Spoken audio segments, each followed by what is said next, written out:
De chez vous, ou de l'endroit où vous m'écoutez, vous pensez certainement être en sécurité. C'est sûrement le cas. Ou peut-être pas. Quoi qu'il en soit, maintenant vous y pensez. Que vous soyez dedans ou dehors, pour le prédateur, cela ne change rien. Vous êtes ciblé. Il va falloir l'affronter, mais comment savoir qui il est ?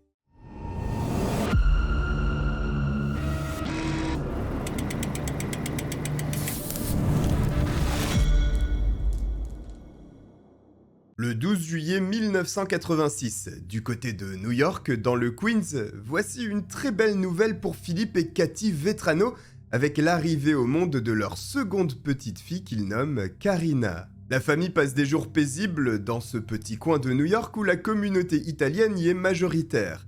Ils ne vivent pas loin de Manhattan et les Vetrano seront directement concernés par les terribles attentats du 11 septembre 2001.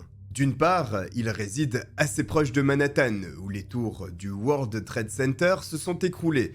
Mais surtout, Philippe, le père, est pompier. Il est l'un des premiers à être arrivé sur les lieux de l'horreur. Hormis cet événement, tout se passe pour le mieux. L'éducation des enfants est bonne, la scolarité de Karina est excellente, aboutissant à un diplôme universitaire dans le domaine de l'orthophonie. Karina a pour objectif professionnel de travailler avec les enfants éprouvant des difficultés d'élocution et souffrant de troubles du langage. Avec son parcours supérieur, c'est donc désormais possible. À côté, la jeune femme a de nombreuses passions. L'écriture en est une, au fond d'elle, il y a même ce petit espoir de parvenir à vivre des ouvrages qu'elle rédigerait. Elle tient un blog qui lui permet de s'exprimer à l'écrit tout en partageant ses émotions à des lecteurs sur internet. Les sujets sont variés, il n'y a presque aucun tabou, dans la mesure où il y a des réflexions sur le sexe ou la mort, mais aussi de multiples autres thèmes. Karina est également une adepte des réseaux sociaux, principalement Facebook et Instagram, où elle y partage des moments de sa vie, mais majoritairement ceux concernant son activité sportive, la jeune femme étant une athlète accomplie, ainsi que ses voyages autour du monde qui en font rêver plus d'un. D'ailleurs, ces deux centres d'intérêt réunissent une large communauté de plusieurs milliers de personnes derrière Karina. Il n'y a aucun doute sur le fait qu'au fil du temps, ses statistiques prenant de plus en plus d'ampleur, elle est devenue une influenceuse. Les années passent, Karina profite de sa vingtaine, puis en 2016, attaque une nouvelle décennie lorsqu'elle célèbre ses 30 ans, le 12 juillet. À ce moment, elle travaille en tant qu'orthophoniste avec les enfants diagnostiqués autistes. Elle n'habite plus avec ses parents, mais les liens familiaux restent très forts. Elle passe beaucoup de temps avec sa sœur et sa mère, mais partage aussi des moments privilégiés avec son père Philippe. Tous deux, férus de course à pied, ils partent régulièrement ensemble fouler le bitume new-yorkais sur plusieurs kilomètres. Évidemment, ces sorties sont l'occasion de s'entretenir physiquement, mais surtout de partager du temps avec son père. Le mardi 2 août 2016, vers 16h, Philippe récupère sa fille après le travail pour passer un peu de temps chez eux. Karina demande à son père s'il souhaite l'accompagner pour avaler quelques kilomètres comme ils le font si souvent. Simplement, même si la femme se trouve dans la fleur de l'âge, ce n'est plus le cas de son père et son dos le fait souffrir ce jour. Karina comprend tout à fait. Elle ira donc sans lui. Mais Philippe ne veut pas qu'elle fasse cette sortie seule et insiste pour qu'elle reporte à un jour où il sera en état de l'accompagner. Sa fille lui répond en rigolant qu'elle réussira à s'en sortir malgré son absence. Elle le rassure en lui disant qu'elle prend son téléphone portable avec elle. En réalité, Karina venait de rompre avec son petit ami et avait un grand besoin de se changer les idées en faisant un peu de sport. Elle prépare également un marathon et rien n'aurait pu bloquer sa volonté. La fin d'après-midi approche. Il est à peu près 17h45, c'est le moment que choisit Karina pour franchir le pas de la maison de ses parents et entamer sa course. Il fait encore jour. Comme d'habitude, la première étape est le parc de Spring Creek qui se trouve à un pâté de maison du domicile des Vetrano. À New York, c'est un endroit exceptionnel, un coin de verdure, calme, silencieux qui borde l'eau, un véritable havre de paix. Cependant, seule une partie du lieu est accessible. Des marécages pouvant être potentiellement dangereux empêchent de parcourir tout le parc. Des voisins récemment se sont aussi plaints de la présence de personnes errantes dans le coin. Philippe l'a signalé quelques instants auparavant à sa fille en lui indiquant de bien rester sur les sentiers. Normalement, l'itinéraire que Karina emprunte ne la fait passer que quelques instants à l'intérieur du parc, lui permettant ainsi de faire une boucle pour rejoindre le quartier de ses parents et finalement rentrer. Comme elle est seule aujourd'hui, elle décide cependant de se rendre dans la partie interdite au public en sautant le petit portail. Là-bas, les hautes herbes rendent l'environnement tranquille. Elle peut donc s'étirer, faire des exercices supplémentaires et échanger des messages avec un ami. Les minutes s'égrènent, 2 heures plus tard, Karina n'est toujours pas rentrée. Et elle n'a pas non plus répondu aux appels de son père, dont l'angoisse monte en flèche. Cette inquiétude est partagée par Cathy, sa mère, qui elle aussi n'obtient pas de réponse à ses appels. Évidemment, c'est inhabituel que Karina garde le silence aussi longtemps tout en ignorant des coups de téléphone de ses parents. La panique s'installe chez eux. Philippe s'en va toquer à la porte de son voisin qu'il connaît très bien et qui pourra lui apporter une aide certaine afin de retrouver la trace de Karina. Celui-ci étant un haut gradé de la police new-yorkaise. Dans la foulée, la jeune femme est officiellement portée disparue, déclenchant des recherches par les effectifs de police qui ciblent les rues et le petit parc de Spring Creek où elle se rend normalement. Des équipes cynophiles sont déployées dans la zone pour mettre toutes les chances de leur côté alors que la nuit est tombée à présent. Philippe enchaîne les appels sur le téléphone de sa fille, en vain. Les policiers, en nombre, fouillent de fond en comble le parc le long des sentiers, mais aussi dans les hautes broussailles. La tâche est ardue. Du reste, il n'y a aucun résultat. La jeune femme semble s'être évaporée. Mais dans la nuit, Philippe aperçoit quelque chose. C'est le téléphone de Karina au sol. Voici un signe particulièrement alarmant. Le père est pris d'une boule au ventre. Il cherche frénétiquement sa fille dans le coin où son téléphone a été découvert. Il est environ 23 heures. Les recherches sont arrêtées. Non pas suite à un abandon, mais parce que Philippe vient de tomber sur le cadavre de sa fille Karina dans les hautes herbes. Sa dépouille est étendue à 5 mètres du sentier. Lorsque Philippe s'en approche, il peut voir sa fille allongée face contre terre. Horrifié, mais pour en être certain, il la retourne. Il ne peut retenir ses émotions face à un tel cauchemar. Ses pleurs et ses cris alertent les policiers de la zone qui se rapprochent en tentant délicatement de faire lâcher prise à l'homme qui serre sa fille contre lui pour ne pas altérer les preuves s'il y en a.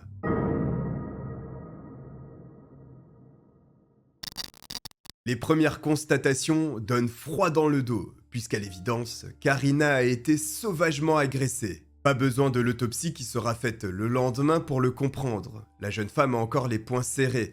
De nombreuses ecchymoses et ses vêtements de sport sont déchirés laissant apparaître sa poitrine et faisant penser à un crime de nature sexuelle. À une vingtaine de mètres du lieu du crime, des agents sur le terrain mettent la main sur l'une des chaussures de la coureuse ainsi que l'un de ses écouteurs. La police scientifique, désormais sur place, recueille le maximum d'éléments pour analyse et pour l'autopsie.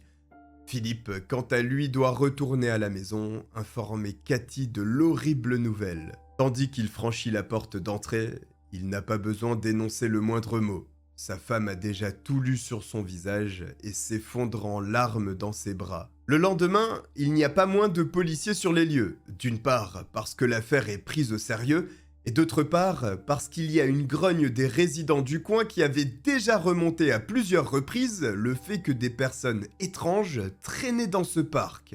Il a donc fallu un meurtre pour que la ville décide de se saisir sérieusement de ces plaintes et de ce problème d'insécurité. Pendant ce temps, le médecin légiste chargé d'étudier le cadavre de Karina s'active. Sans surprise, il relève les ecchymoses qui sont nombreuses et facilement visibles à l'œil nu. Il en déduit que ce sont des blessures défensives, confirmant ainsi la première hypothèse des policiers concernant une agression. Moins visible en revanche, ce sont les dents fissurées dans la bouche de la jeune femme. Certaines sont même arrachées, ce qui démontre la brutalité de l'attaque subie, mais aussi que Karina a mordu pour se défendre. Sous les ongles est trouvée de la terre ainsi que de l'herbe, montrant la tentative de fuite de la jeune femme qui a enfoncé ses mains dans le sol pour s'extirper de l'emprise. Sur l'arrière de son crâne, le médecin légiste découvre une zone de l'os endommagée, certainement par un objet contondant qui pourrait s'apparenter à une pierre que l'agresseur aurait ramassée dans le parc. Le coup n'est cependant pas la cause de la mort, qui est l'asphyxie. Karina a été étranglée. Il y a une large empreinte de strangulation autour de son cou, parsemée de petites égratignures étant causées par la victime en tentant de faire lâcher prise à son assaillant. L'autopsie confirme également la nature sexuelle du crime, puisqu'il est clair que Karina fut violée. Dans ce drame, il y a une bonne nouvelle. De l'ADN en infime quantité mais suffisante pour réaliser des comparaisons est prélevé sous les ongles, sur le dos et le téléphone de Karina. L'espoir est fort du côté de la police, mais aussi de la famille Vetrano, avec cet ADN souvent décisif dans la résolution des affaires. Si l'agresseur a déjà fait l'objet d'une arrestation, il sera facile d'obtenir son identité. Si ce n'est pas le cas, la comparaison pourra être faite avec chaque suspect appréhendé, facilitant grandement l'enquête. À ce propos, l'un des premiers à devoir fournir son ADN n'est autre que Philippe Vetrano, le père qui a découvert le corps de sa fille. Une procédure normale, la police ne pouvant se permettre d'écarter la moindre hypothèse, bien que le moment aurait pu être mieux choisi puisque la requête fut faite lors des funérailles de Karina. Bien entendu, si l'ADN de Philippe est réclamé, c'est parce qu'auparavant, la base de données de la police n'a pas délivré de résultats fructueux, et l'ADN du père ne le sera pas plus. Tous les proches de Karina se soumettent à cette procédure. Tous les tests sont négatifs, conduisant l'enquête vers une impasse. La police recourt à l'aide du public, en mettant sur la table une offre de 10 000 $ pour toute information qui permettrait de se rapprocher du meurtrier. Énormément de pistes, de tuyaux et d'informations sont rapportés aux enquêteurs. Pourtant, il n'y aura pas le moindre élément à se mettre sous la dent, malgré plus de 1500 rapports épluchés pour faire un lien et 250 pistes étudiées. Ceci fait pencher pour un acte isolé, commis par un individu dont c'est le premier crime certainement, en tout cas qui n'a jamais été pris. Ce n'est pas une bonne nouvelle, puisque si tel est le cas, le degré de difficulté de l'enquête grimpe sensiblement et la possibilité de la résoudre diminue d'autant. Ce qui fait envisager cette hypothèse par les enquêteurs, c'est qu'en premier lieu, la majorité des meurtres sont commis par des proches des victimes. Or, cela n'apparaît pas être le cas ici. En second lieu, les policiers ont approfondi le passé de la jeune femme, questionné ses amis et membres de la famille afin de savoir s'il y avait des personnes enclines à vouloir sa mort ou simplement en litige avec elle. Mais il n'y a rien. Karina est exemplaire. Ses fréquentations sont toutes bienveillantes, elle n'a eu aucune altercation avec qui que ce soit, raison pour laquelle les enquêteurs estiment qu'il s'agit d'un crime d'opportunité. Un inconnu aurait croisé la belle jeune femme de 30 ans dans un endroit isolé, se laissant porter par ses pulsions, il l'aurait attaquée. Seulement, un événement va remettre en question toute cette théorie, pourtant d'apparence solide.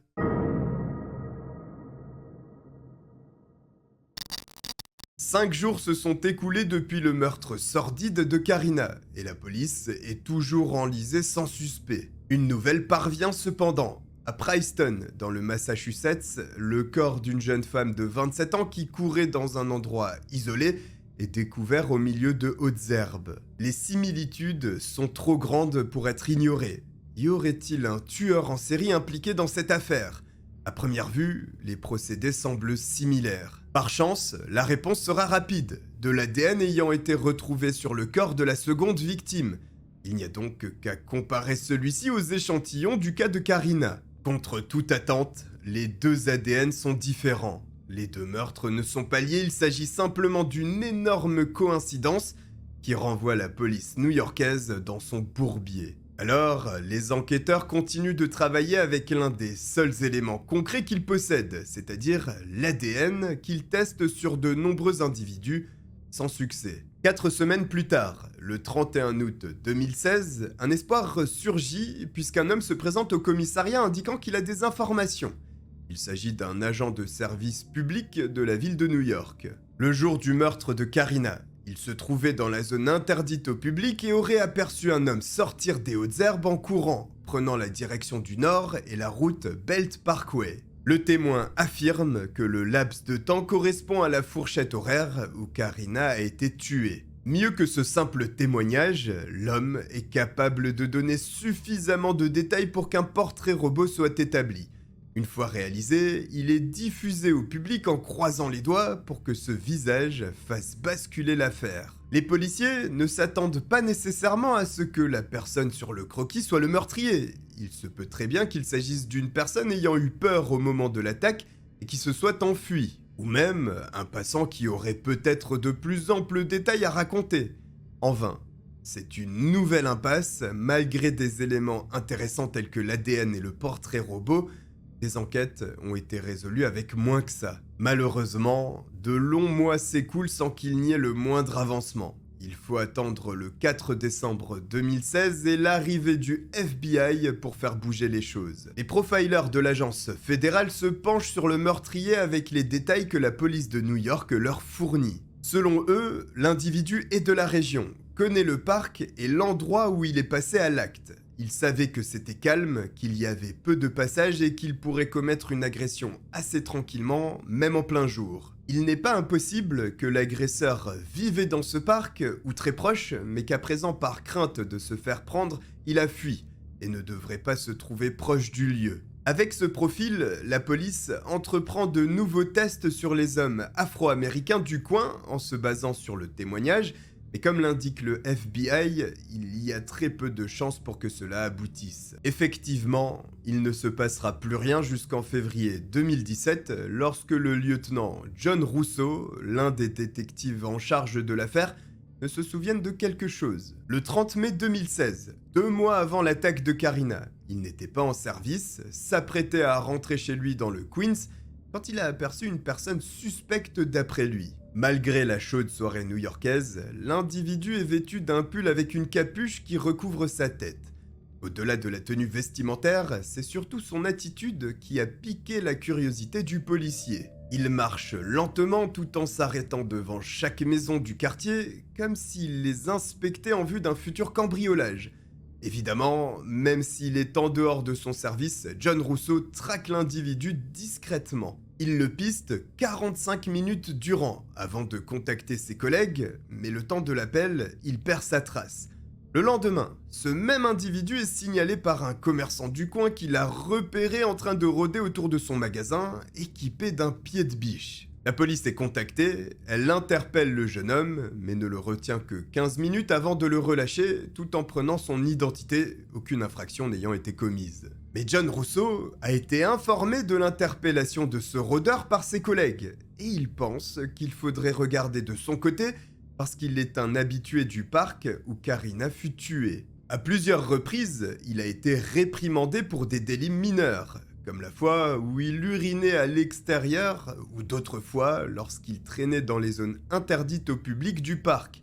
Mais cela n'a jamais engendré d'arrestation et d'inscription au casier judiciaire. Bien qu'il ait plus le profil d'un cambrioleur qu'un meurtrier et un violeur, il a peut-être vu ou entendu quelque chose. John Russo dévoile donc l'identité de ce jeune homme, un certain Chanel Lewis, âgé de 20 ans et résidant à Brooklyn.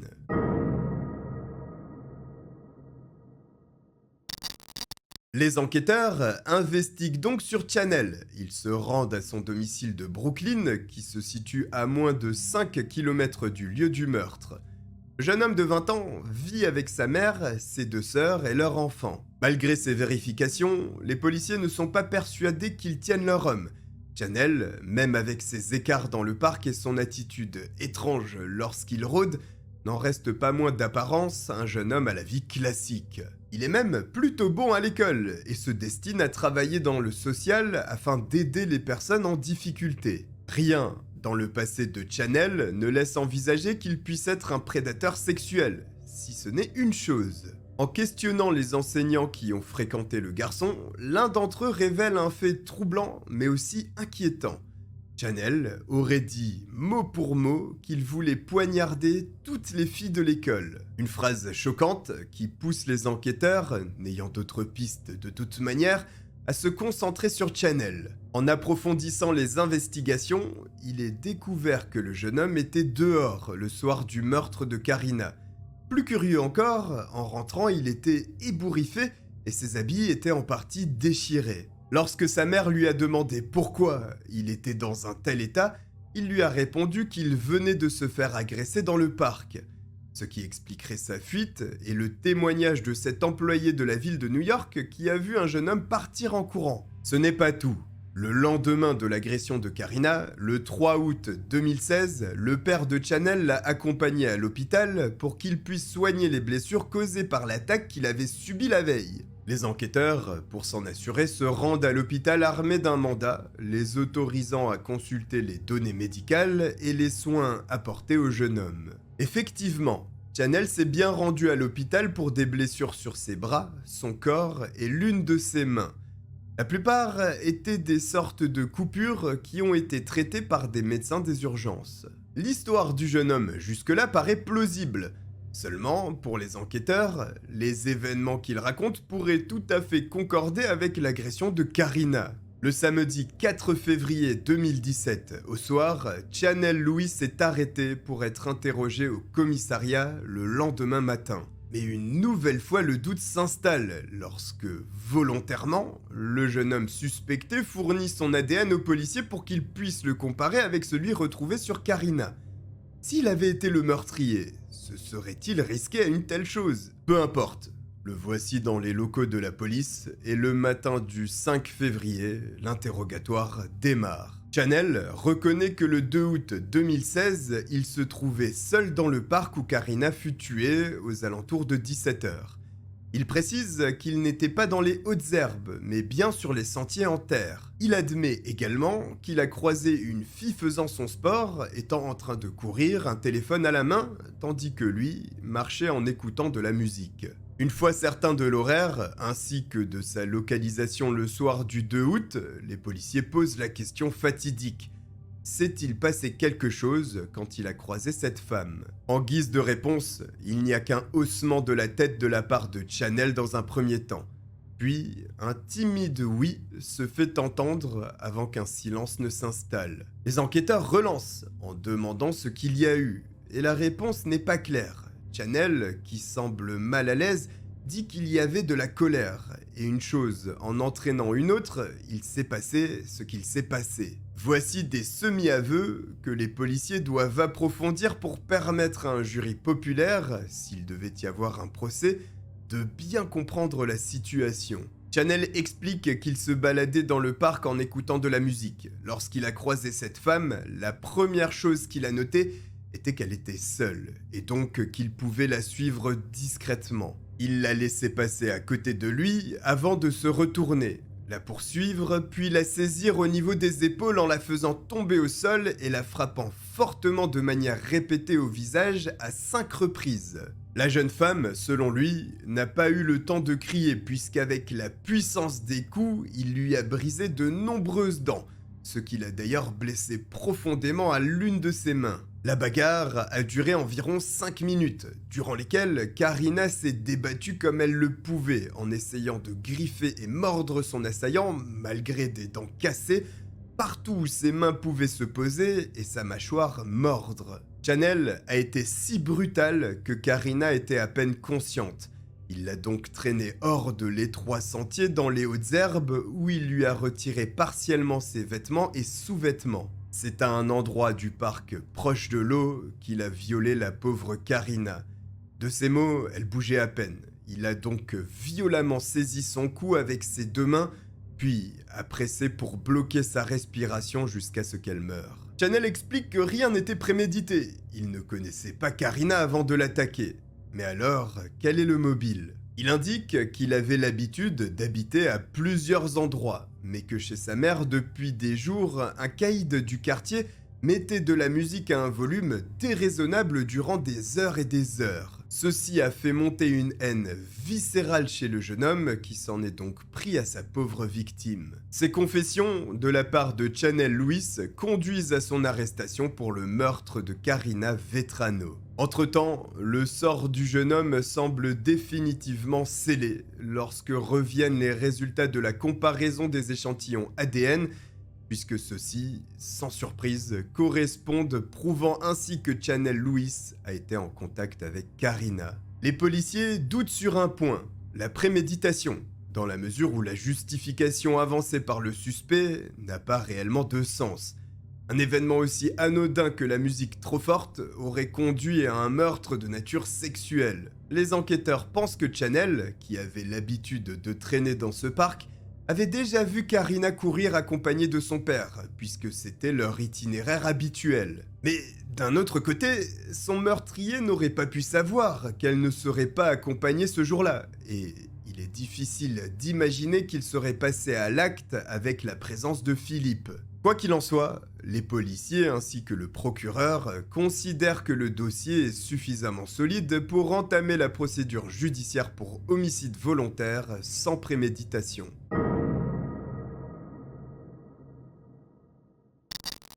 Le procès de Chanel Lewis débute le 5 novembre 2018. Le meurtre et le viol sont les deux charges retenues à son encontre et la défense aura fort à faire face aux nombreuses preuves qui se trouvent dans le dossier. Si je vous dis ça, c'est parce que l'accusé dans cette affaire plaide non coupable, malgré ce que je vous ai exposé il y a quelques instants auparavant. Les avocats de Chanel avaient déjà tenté de torpiller le dossier avant le début du procès, arguant que les preuves étaient irrecevables puisque le mandat délivré ainsi que les perquisitions n'avaient pas respecté le cadre légal. Les enquêteurs s'étant, selon eux, simplement basés sur un profilage racial pour mener des perquisitions et récolter les preuves à l'intérieur du dossier. Et comme il y a un procès, vous comprenez qu'un juge a estimé que ceci n'était pas fondé et que le dossier était construit légalement. Évidemment, l'accusation présente tous ces éléments matériels comme l'ADN.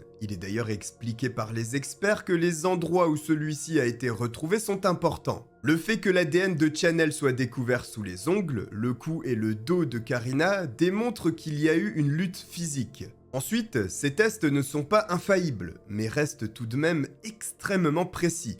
Statistiquement, il n'y a qu'une chance sur 6 milliards pour qu'il s'agisse de l'ADN d'une autre personne que du suspect. L'accusation présente également le téléphone portable de Chanel Lewis comme élément de preuve. En naviguant sur Internet, le jeune homme aurait recherché comment être pardonné et avoir une seconde chance dans la religion catholique. Et surtout, il y a des photos de Karina issues des médias enregistrées dans le téléphone, et d'autres clichés qui sont en réalité le lieu du crime. Les témoignages sont aussi précieux, notamment celui de Philippe, le père, qui raconte les raisons pour lesquelles il n'a pas accompagné sa fille jusqu'au moment où il a fait la sordide découverte de Karina allongée dans ses hautes herbes. Bien sûr, le point final de la démonstration de l'accusation sera la vidéo des aveux de Chanel Lewis au poste de police. À ce stade, on pourrait penser que le sort du jeune homme est scellé. Pourtant, s'il a plaidé non coupable, c'est sur conseil de ses avocats qui ont des éléments à lever face aux accusations. Le premier point qu'il tente de démolir est la vidéo des aveux de Chanel. La police est accusée de ne pas avoir respecté la procédure réglementaire en la matière. Les policiers n'auraient commencé l'enregistrement qu'après que le suspect a renoncé à son droit de garder le silence. Il est vrai que l'enregistrement n'est pas complet. Autrement dit, les policiers aux abois dans cette enquête, médiatique de surcroît, ont trouvé un suspect idéal. Ils lui ont mis une pression phénoménale sur les épaules afin qu'il fasse des aveux, et n'ont démarré l'enregistrement qu'après ça. Avant, Chanel aurait déclaré qu'il n'avait rien à voir avec ce meurtre. La défense réclame donc que ces aveux soient rejetés dans la mesure où ils ont été obtenus de façon illégale. Un aveu devant être fait du gré de la personne qui l'exprime et en toute conscience. Ceci est le premier point. Mais même si c'était vrai, il reste un élément essentiel, les traces ADN dont l'expert affirme qu'il n'y a qu'une chance sur 6 milliards pour qu'il soit celui d'un autre. Justement, Les avocats de Channel s'attaquent aussi à cette preuve fondamentale du dossier. Ils expliquent, en présentant des éléments de leur propre expertise, que la quantité d'ADN récoltée est si fine qu'elle ne peut produire un profil ADN complet et précis. L'ADN prélevé n'est donc pas suffisant pour permettre la correspondance avec celui de Chanel Lewis de façon assez précise et il pourrait s'agir de quelqu'un d'autre. D'ailleurs, le lieu du crime selon eux a été contaminé, remettant en cause le travail de la police ce jour-là. Philippe, qui a trouvé le corps de sa fille, n'aurait pas dû participer aux recherches. Ainsi, il n'aurait certainement pas dégradé les preuves présentes sur le corps de Karina qu'il a longuement manipulé avant que des agents ne le séparent de la dépouille. Pour la défense, le tableau est le suivant. La police de New York a bâclé cette affaire depuis le début.